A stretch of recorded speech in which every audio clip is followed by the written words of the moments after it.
So far, as the ultimate goal is concerned, I think none of us need have any apprehension.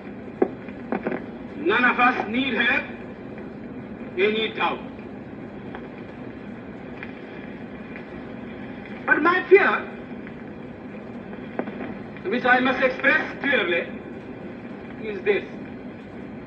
Our difficulty, as I said, is not about the ultimate future. Our difficulty is how to make the heterogeneous mass that we have today take a decision in common and march in a cooperative way on that road which is bound to lead us to unity. Our difficulty is not with regard to the ultimate.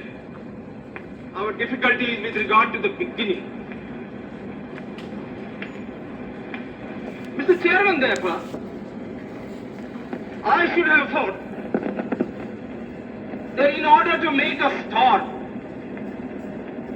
in order to induce every party, every section in this country, it would be an act of greatest statesmanship for the majority party even to make a concession to the prejudices of people who are not prepared to march together. And it is for that I propose to make this appeal. Let us leave aside slogans. Let us leave aside words which frighten people. Let us even make concession to the prejudices of our opponents. Bring them in so that they may willingly join with us on marching upon that road, which, as I said, if we walk long enough, must necessarily lead us to unity. And if I therefore, from this place, support Dr. Jacob's amendment, it is because I want all of us to realize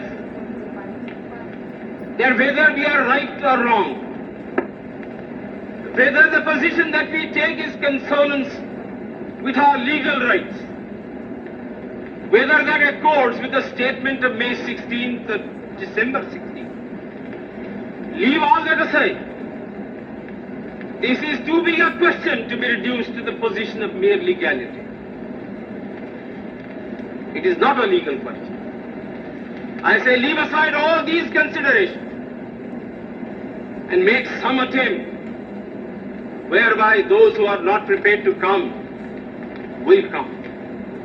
Let us make it possible for them to come. That is my opinion. In the course of the debate that took place, there were two questions which were raised, which struck me so well that I took the trouble of taking them down on a note paper. The one question was, it was asked, I think, by my friend, the Prime Minister of Bihar, who spoke yesterday in this assembly. He said, how can this resolution prevent the League from coming into the Constituent Assembly?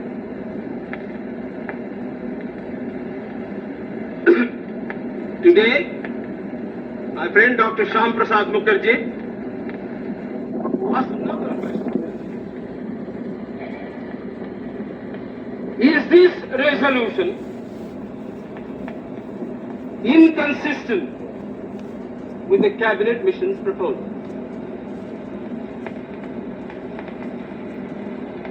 Now, sir, I think they were very important questions. And they I think, ought to be answered. They're answered categorically.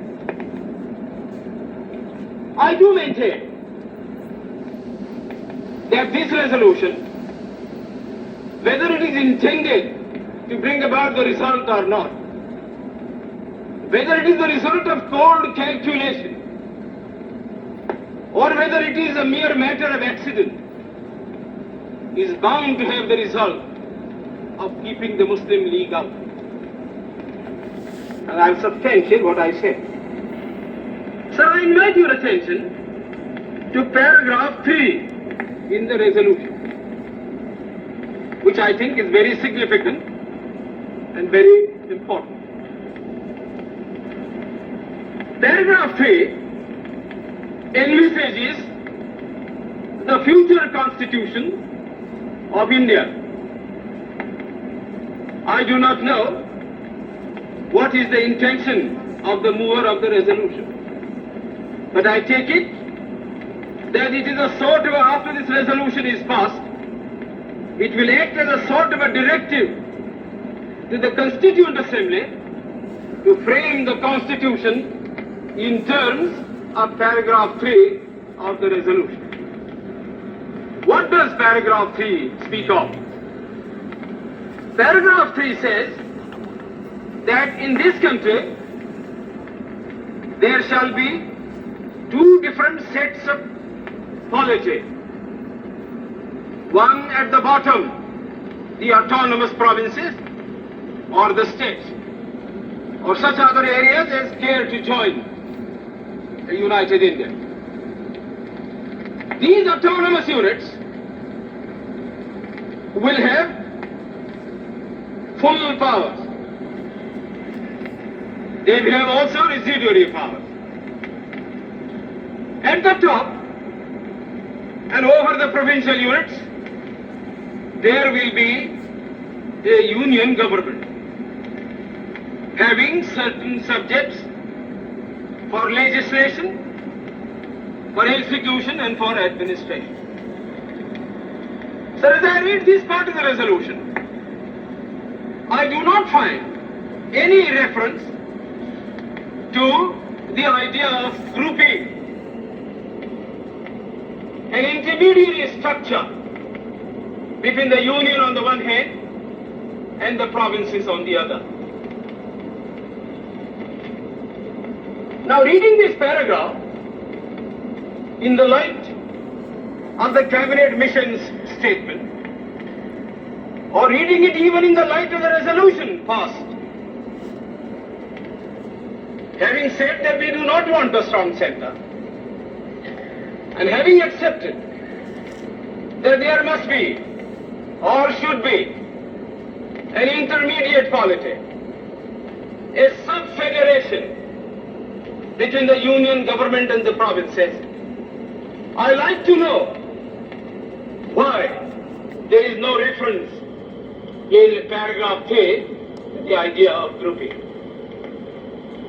I quite understand that the Congress party, the Muslim League, and His Majesty's government is not ad idem on the interpretation of that particular idea about grouping. But I always thought, and I will be prepared to stand corrected if it's shown that I am wrong, that at least it was agreed by the Congress party that if the provinces who are to be within the different groups consent to form a union or a sub-federation, the Congress would have no objection to that proposal. I believe I am correct in interpreting the mind of the Congress party. So the question that I ask is this: why did not the mover of this resolution make reference to the idea of having a union of the provinces or group of provinces on the terms on which he and his party was prepared to accept? Why is the idea of union completely effaced from this resolution? I find no answer.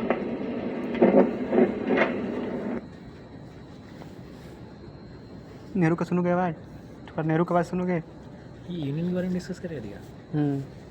Speech था Indian debate.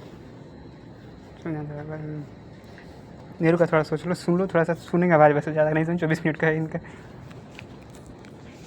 Mr. President, sir,